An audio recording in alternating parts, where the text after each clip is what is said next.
শিবিরের যে নেতা জিসান, সে যে ধর্ষণের যে কাজটি করেছে সেটিকে ধামাচাপা দেওয়ার লক্ষ্যে। মন্তব্যটি সম্পূর্ণ তিনি রসিকতা সহিত করেছেন। আমরা যদি তার সম্পূর্ণ ভিডিওটি দেখি তাহলে আমরা সেটি বুঝতে পারবো। সংসদ থেকে এই যে কথাটি ছিল সেটিকে কেটে দেওয়ার জন্য তিনি অনুরোধ করেছেন। মহান জাতীয় সংসদে আমাদের বাংলাদেশ জাতীয়তাবাদী দলের একজন প্রতিনিধি মনিরুল হক চৌধুরী, উনি কুমিল্লা ৬ আসনের সংসদ সদস্য।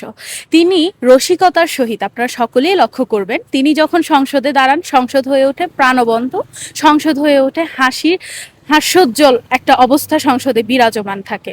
সেভাবেই তিনি রসিকতার সহিত তার নিজেকে নিয়ে এবং ওই মহান সংসদের আমাদের বিরোধী দলীয় যে উপনেতা ছিলেন তাকে নিয়ে এবং হচ্ছে যে কি আমাদের যে সংরক্ষিত মহিলা আসনের যে নারী নেত্রীরা ছিল জামায়াতের প্রতিনিধি, তাদেরকে নিয়ে একটি মন্তব্য করেছেন। মন্তব্যটি সম্পূর্ণ তিনি রসিকতার সহিত করেছেন। আমরা যদি তার সম্পূর্ণ ভিডিওটি দেখি তাহলে আমরা সেটি বুঝতে পারবো।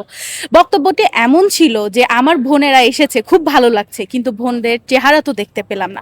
এখানে তিনি আসলে কোনো পোশাককে বা কাউকে ছোট করার লক্ষ্যে বা ছোট করার ইশারা দিয়ে তিনি কথাটি বলেননি। তিনি সম্পূর্ণ রসিকতার সহিত বলেছেন এবং তিনি সাথেই যখন বুঝতে পেরেছেন যে এই বিষয়টি আমাদের যে বিরোধী দলীয় যে সংসদ সদস্যরা সংরক্ষিত নারী আসনে তারা খুব মাইন্ডে নিয়েছেন এবং কি তারা কষ্ট পেয়েছেন, তিনি সাথেই ক্ষমা প্রার্থনা করেছেন এবং তিনি সাথেই সরি বলেছেন এবং সংসদ থেকে এই যে কথাটি ছিল সেটিকে কেটে দেওয়ার জন্য তিনি অনুরোধ করেছেন এবং হচ্ছে যে কি আমাদের মাননীয় স্পিকার তিনিও সেই একই কথাতেই সম্মতি প্রকাশ করেছেন। সেই সংসদের বিষয়টি সংসদেই শেষ হয়ে গিয়েছিল, কিন্তু আমরা দেখতে পেয়েছি যে জামাত তারা পরিকল্পিতভাবে একটি ইস্যুকে নিয়ে মানে একটু মব সৃষ্টি করার লক্ষ্যে এই বিষয়টাকে বারবার বড় করার চেষ্টা করছে।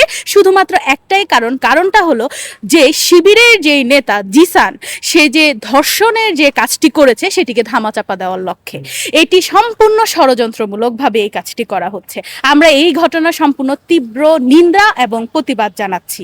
তার পাশাপাশি আমরা এটি বলতে চাই যে ঘটনার জন্য তিনি ক্ষমা প্রার্থনা চেয়েছেন, বারবার সেই বিষয়কে সামনে নিয়ে এসে বারবার মত সৃষ্টি করা বা কোলাহল সৃষ্টি করার কোনো প্রয়োজনীয়তা আমরা অনুভব করি না।